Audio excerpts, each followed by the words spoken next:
Yeah, it's on. Yeah. We're gonna go deep. Okay.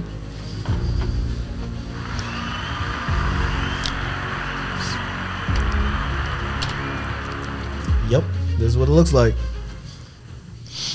All right, so I'm GySgt Monk. I am the station commander for RSS Gresham here in the Portland Gresham area, Oregon. Go Ducks. And I have two additional individuals that I work with. Mind introducing yourself from right to left? I'm Staff Sergeant Maheux. I'm the recruiter for PCS Pendleton, which is Eastern Oregon. And I am Staff Sergeant Inoa. I'm the recruiter for the metropolitan Gresham area. Cool. All right, so you guys probably seen the first edition of the video, and the first thing that we talked about with the first episode was regarding the enlistment process and what that looked like. And we ended it on a note of, come on, brain, get with it. What goes next?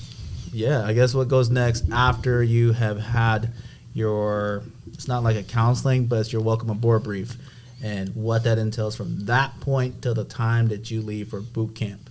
And there's a lot of things that happen in between, so we're here to explain it. So, after, so to speak, your initial counseling, which is the welcome aboard brief, the very next thing that would happen is probably PT.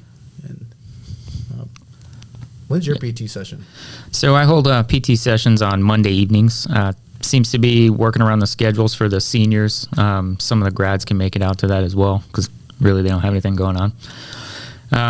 But in addition to that, obviously, you know, Monday evenings might not work for some of the seniors. So if they can't show to that, pretty much every day they show up in the evenings. They just give me a call, let me know when they can come in, and we work around the schedule to make sure they're getting the proper physical, you know, workout that they need. And your PT sessions? Those are Wednesday at 11, and that's to accommodate everybody's schedule. And then Saturdays at 9:30 to catch up for the loose stragglers. Gotcha. So everybody kind of has a different schedule. Different geographical locations have different schedules for school, workers, different circumstances, and these guys try to do what they can to accommodate those respective areas. So that's just one of the things that's very important when you are transitioning from who you are to who you want to be, and ultimately get to boot camp. You got to be in shape. There's no way around it. The minimum, 3 pull-ups, 44 crunches in 2 minutes, and 1.5 mile run. 13:30. 13:30. What about females? Same. Oh, shoot. Okay. Hey, it's the same for everybody now. All right, now let's do it. Now, there's certain instances when individuals want to get more pull-ups, females want to get more pull-ups. We're all about that life. I think right now, what's the record for your female? 3 pull-ups. 3 pull-ups, yeah. 3 pull-ups. How much did she have originally? 0. She was doing 5 push-ups when the first time she walked into the office. Man. So, yeah, that does take dedication on their part to show up on a consistent basis, because pull-ups don't magically appear out of the box. She was very consistent. We won't say her name, but if you see a young lady out there doing pull-ups and she's from Gresham High School? Gresham High School. Gresham High School? That's probably her. And on your side, what sort of significant changes have you seen from the individuals you worked with? Well, to start, individuals come in and, you know, they're struggling to do at least 1 pull-up. After significant work, you know, just working the back muscle, showing them how to improve different exercises to improve pull-ups. You know, I've seen them go from 1 to 3. I think the highest individual I have right now is around 17. But he was, you know, physically fit coming in, but, you know, he works out as well and continues to grow. So, yeah, so we have all shape and sizes, so to speak. And physical fitness, again, we told you from the first video, like PT, but we're not kidding. It's really a thing here. Another thing that's not customized to, I would say, every recruiter, but for this respective area that includes these 2 recruiters, is they have counseling or mentorship type deals that they have. Can you explain your part? Yeah, so when we bring somebody in, we try to set the stage of what they're going to see when they're actually in the Marine Corps. And in the Marine Corps, you have a mentor, which is going to sit you down. They're going to talk about your goals. So really going to start off, you know, why you want to be a Marine. You know, you're going to write your little personal statement. So it really helps us, later on, if you're having some struggles, come back to it and, kind of remind you, hey, this is why you wanted to be a Marine. Has anything changed? Or, what's changed in the, 3-6 months or whatever time frame? In addition to that, they have, their immediate goals. Like, what do you want to achieve now? Well, I want to start putting money away. Okay, start today. What are you waiting for? And then they have their long-term goals. I want to graduate high school with a 4.0 GPA, and I want to get accepted to a good college, or I want to do this. And then we kind of sit down and try to break down, what are you doing right now to actually progress towards those goals? Because if you're not, constantly progressing every day, you're not succeeding. And what about you? No, it just everything he said is right, and that just basically comes from the things that we've seen in the Marine Corps. Yeah. Right, we've seen it all around, and my poolies all know there's always room for improvement. That really is, and one way to be successful is just to put it all on paper, right, and draw a plan, and get there. That's it. Yeah. So there's a big thing about putting it on paper too, because if you keep it in your head, it's just hopes and dreams, it's wishes. You put it on paper, you look at it every day, that's a goal, and you're really gonna, subconsciously now you're gonna work for it because you can see it, and that's a powerful thing, versus just keeping it in your head. Absolutely. Yeah, so we went from physical fitness to a bit of the mental capacity that we have the individuals go through, and putting on paper does do a lot for them. But there's also another thing that we look into, which is for if you're a high school senior, male or female, doesn't matter, we are going to look into your grades. So for the parents out there who are wondering whether their son or daughter is going to graduate if they join the Marine Corps, whether they're going to graduate or not, 100% the answer is yes. There is an RSF 24 that they sign, and the recruiters will take it upon themselves at any point in time to really look into those grades. It's just one thing that we have to do because we need to make sure that you're in good standing, and if need be, we will intervene, kind of have like that counseling session again, that mentorship part about graduating on time, because to be a Marine, you really do need that diploma or college credits. It's a lot easier to just do high school. For sure. Right. And then with the education verification form, we can show up to the school like, how are you doing? You're not going to, sure, you can lie to me, tell me that you're passing all your classes. I have this piece of paper here that says that you're not. So how do we get from where we are right now, you're failing, to you need to graduate, man? And one of the biggest things that I saw, it's parents, right? We encourage it. This is a family. I had a parent reach out to me like, hey, look, I don't think she's going to graduate this year. Can you talk to her? I'm like, hit her up. I'm like, what's the problem? What are you doing? Like, I have 5 days left to do this. Why is it not done? And you just put that in your head. Like, do you want to go to boot camp? Because tell me, honestly, I need to know. Yeah. Right. Yeah. So right now we talked about the physical portion, goals, education. We're going to reach out to a colleague, and this is like the first time we're doing this. So if we don't do it correct the first time, forgive us, but we're going to reach out to a colleague and see if he has any input regarding the subject of when you first enlist, after you have completed the enlistment process, you put your right hand up, you swear into the delayed entry program up to the point of leaving for boot camp. Like, what other things that he has as far as input? Right. While we get a hold of him, I'd like to say that every recruiter is going to be different in how they deal with things. Right. And that just comes from how they grew up in the Marine Corps, kind of leadership philosophy that they follow, and how they're going to make you successful. Right. That's what it comes down to. Yeah. We've seen the Marine Corps, been in the Marine Corps. We kind of know a trick or two. There's a lot of years in this table alone. Like, I've been in for 17 years. How long you been in? 13. 13? 10. Okay. We're up there. Long time. That's a long time. I feel old.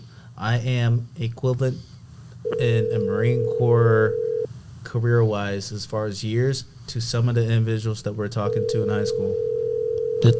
Wow. Yeah. That's interesting. I'm sorry, the person you were trying to reach has Oh, a voicemail man. box that has not been All set right, up we're gonna yet. bring this- Please Got try your call again. Ghosted by the recruiter there. Ghosted by a recruiter. That doesn't happen. No. Recruiters are usually looking at their phone every now and then, and we'll pick it up. Well, he's probably sitting down with an individual right now. Well, let's blow up his other phone. That's something to think about. Yeah. Hello, Hey, what are you doing? what is going on? We're doing a podcast. What are you doing? I'm Chilling. What can I do for you guys? All right, so look, Maheu's here, Inoa's here, I'm here, and we're talking about. Remember the last conversation we had with the last video after you have sweared into the delayed entry program, and you have had your welcome aboard brief, and we ended it on that note. Right now, we're picking up like between that point till the time you leave for boot camp. But that looks like here's the topics that we talked about. We talked about one, PT showing up. It's a thing. Two, like the goals, the recruiters sit down and they jot down goals with that respective poolee. And the third is regarding high school and how we verify if they're on track to graduate, because that's very important. Diploma is needed to go to boot camp or college credits, but diploma is easier. What insight do you have? Is there anything else that we missed? No, hey, that sounds really awesome. But I guess one thing I'd like to point out, you got to take a step back and ask, what is the delayed entry program for? Sometimes I speak to families, they don't really understand. They're like, so he's not a Marine yet, so what is this all for? Like, what happens and what do you guys do? And it's simple. It's to prepare them to go to boot camp and become a United States Marine. And so you guys hit on some key things. Of course, you have to be qualified. Mm-hmm. You have to graduate high school. And PT is a huge one as well, obviously. But there's a couple other things that I really think the delayed entry program brings to the ultimate success of that recruit, that individual. And so another thing that people don't quite realize is when they see our videos, they see how hardcore boot camp is, and it is hardcore, no doubt about that. It's going to be the hardest thing you've ever done.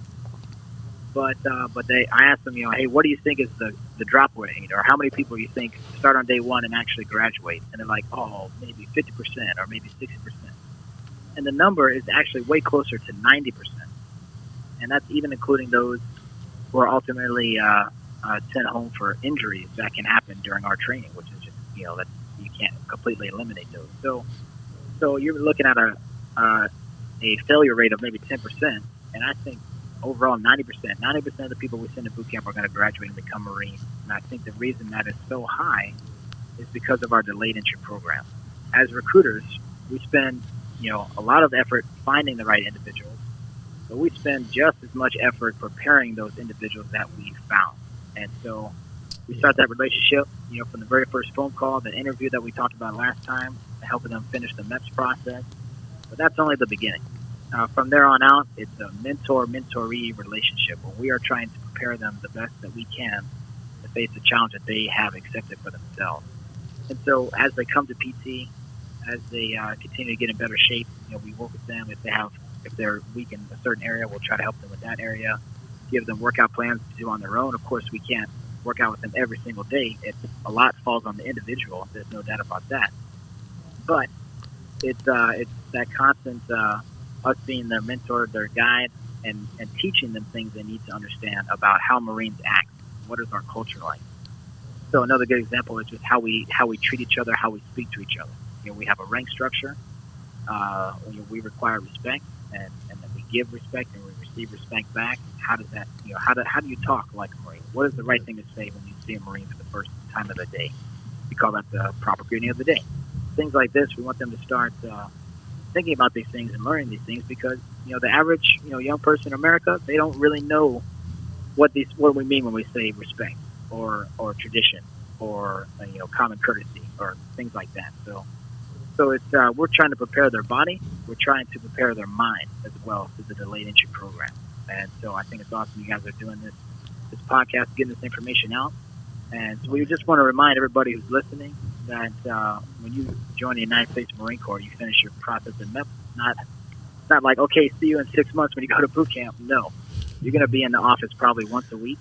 You're going to be working with your recruiter. You're going to see him every week, do a workout. You're going to be building camaraderie with those other people that are in your area, your fellow poolees, and you might even go to boot camp with some of them. And so the more time you spend, coming to PT and doing those things, the more prepared you're going to be, the more you're going to understand, the less of a culture shock it's going to be when you finally get there, and the easier it's going to be for you. And that's what we want to do. The reason we put all this time and effort in to find those future Marines is because we're not sending someone to boot camp to fail. We want to send them to be successful. We want them to replace us and continue on the legacy of the United States Marine Corps. Does that help? Oh yeah, perfect. Amen. Absolutely. That's why we called you. I kind of want to jump in on some of that. Yeah, jump in. Go for it. So, exactly what he was saying. To me, it's almost like a big interview process. We essentially hand select the individuals. Obviously, you tell us you want to be a United States Marine, we'll work with you, because not everybody can do it just based off of their own, backgrounds. Sometimes they need personal tailoring, and that's what we are designed to do as recruiters, work with you through our years of experience in the Marine Corps to help you out. So with that, it being a large interview process, if you're a senior in high school, you got a whole year before you go to boot camp, you're going to show us sides of your personality that we may tell you, hey, that's going to be terrible in the Marine Corps, and you're going to flounder unless you start changing now. One of the big things is showing up when we tell you to show up, or when the expected time is. It's not just randomly on a whim. You're going to know, weeks in advance. You're going to have a set date, like we mentioned before. And we know, life happens. You have jobs, you have schoolwork, and everything like that. Let us know. We can work with you. However, it's a consistent thing. Then we're going to start basically questioning your commitment at that point. Yeah. And if you're not committed before the Marine Corps, in the Marine Corps, it's going to be equally as challenging, or even more so, because you're kind of held more accountable at that point. So, and it goes well beyond just showing up, doing the right thing, starting now, in high school. That means, as mentioned in the previous video, wear a belt when you wear pants. Do the things that is a normal, I wouldn't say normal, but it's expected of a United States Marine. Dress professionally, look professionally, act professionally, go out there and, do other things for other people, because ultimately that's what it means to serve your country. You're serving the individuals, not only in your community, but in your country. So to do that, you have to be an upstanding citizen. You have to show them what good morals, good ethics look like, and you got to set the example. So that interview process is huge. So if you're not showing up to those functions, you need to take a good hard look in the mirror and ask yourself, do I really want to do this? Because at the end of the day, we may come out to you and ask you, hey, is this something you want to do? And if it's not, well, maybe we need to start asking the staff at UIC what the grounds for discharging you are. Which I was going to ask if you could speak on that a little bit. That's interesting. Well, yeah. And it's right, because the Marine Corps is not for everybody. Let's not be naive enough to think that, the few and the proud is for a reason, right? There have been many before us, and there will be way many after us. But we need to think, and why we're so selective with the processes, why we hold these to such a high standard, high regards, is because we are the cut above the rest. There's no mistake about it. So we have to set that standard. Right? If we don't, you'll get weeded out. And recruiters are not super selective, but recruiters are selective in how they do it, right? How they find you, just to make sure that you're the right fit. I think pointed out in the last video, there's a very likely chance, since we're just such a small force, that we'll be serving together at some point in the future, right? Yeah. I'm not going to put myself in a situation where I'm going to find somebody, put them in the Marine Corps. I have to live with the fact that I might have to work with him later on and have to pick up his weight because he's completely going to give up on me. Right. If I can't trust you here, if I can't trust you to do the simple things, I honestly, it comes down to I can't trust you with my life. Yeah, that's 100%. So with that in mind, speaking of trust, there is a trust that is built over time. But if any shape or form go the opposite direction of me trusting you, me as a boss, I got to start setting the precedence. If we'll just take, for example, the use of illegal drugs. You sign a statement of understanding that right now, while you are entering the delayed entry program, you put your right hand up, boom, you are not going to have that anymore in your life. Like marijuana, any sort of drugs, it doesn't matter what it is not tolerated in the Marine Corps. Therefore, we're not going to tolerate it right now. Because honestly, we need you to be ready to go to boot camp at any point in time. I know it sounds like a little bit arbitrary if you are a senior, but still, that is the mentality you have to have. And if you go against that, I'm going to enforce the rules. I'm not going to allow you to continue forth to become a Marine, because if you already did it here, what makes me think that you're going to change your mind to get away with something as simple as stealing in boot camp, which does happen. So if I stop it here, it won't have to happen in boot camp. But if I allow that to happen here in the delayed entry program, you might do that in boot camp. And if you got away with it there, you're probably going to do it in a fleet. And it would be a shame to allow that to happen, and I end up like having somebody serve with you, and he does something against what you believe in. Right. So that right there, like, there is a cutoff. This is from the time that you say that you want to be a Marine. It's still a screening process for us. You're not a Marine yet, so keep that in mind. Like, you're not a Marine yet. It's still a screening process up until the time that you leave for boot camp. To the time that you graduate boot camp, you're not a Marine, so it's still a screening process. So when you first get that phone call from us, we screen you there. You go to MEPS, you get screened there. But what you don't necessarily think about is what you're doing in the delayed entry program. It's still a screening process. So if any point in time you do something that goes against all those statement understandings that you signed up, let's see, there's one, drugs. We said that one. Sexual assault, sexual harassment. Sexual assault, sexual harassment. Prohibited activities as far as Gang-related Gangs, extremist organizations. being racist. Right, true. Right. Like, there's a whole bunch of stuff that basically just sets the precedence to do what's right when no one's watching. If you go against that, I'm gonna just cut you out, because realistically, I am risking other Marines' lives if I let you continue, and that ultimately is why we're not all over the news. Is because something like this here, I know we're telling you, but you don't see it. Like, a lot of Americans don't see that part, and this is it. And just to go off of that, we're not ignorant to the fact that people change their lives, right? People do want to change, but you have to prove it, man. You did drugs. You did drugs before. That's all well and done. Sure, there's waivers, but that's it, right? You have to be able to give that life up. Yeah. Yeah.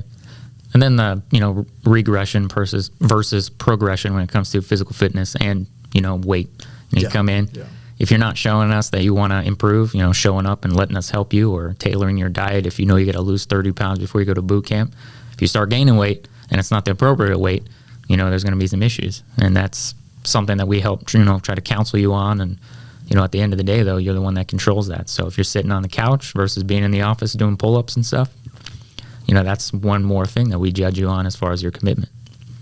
Yeah. So if there's anything that you got from this, from the time that you got the phone call, you go to MEPS, you put your right hand up, that's the screening process. While you did late entry program, yes, it's a screening process, but more than anything else, if you got anything out of this, is we care about you. We want you to be better. And it starts here, you showing up, so we can show you how to be better. We can't do it over the phone. Absolutely not. And I think it goes without saying, we love the Marine Corps. We know what the Marine Corps can do. Yeah. We have years of experience doing it. We know what's going to make you successful. True. Trust and believe. Please trust and believe. And I found personally that as soon as I've had individuals just trust and believe, put all of their trust in my hands, I haven't steered them wrong yet. And I have parents to this day that are very thankful for it. They seen the change in their kids. And I've seen guys and girls just reach out and tell me, thank you so much for what you did. And it's super simple stuff that Marines do every single day, but you've never ever experienced that in your life. That's what we're here for, man. Yeah. So, coming to a conclusion, but I just realized in this table there is 1, 2, 3 individuals with degrees. Oh, look at that. That's true. That's crazy. I just had to put that out there because that's going to be a video in the future. I'm not sure. That happened on active duty, huh? Yeah. Yeah. 100%. That's crazy. All right. So, look, if you got any questions regarding what we just talked about, below you can comment. If you need to get a hold of us, below there's going to be information. He's going to have separate information to get a hold of him personally because he works on a complete opposite side of where we're at. And I guess I'll just drop all you guys' personal information to include GySgt Ellis, who may still be on the phone. If not, thank you, GySgt Ellis. Sure. Oh, he was on the phone. My bad. There you go, dude. That's all you. Anything else? Lasting comments? Nope. Cool. All right. I'm GySgt Monk. This is SSgt Maheux. SSgt Inoa. Yo, Ellis, are you still on the phone? Sure. That's GySgt Ellis. Thank you for listening. That's so cool. Yeah, okay, cool.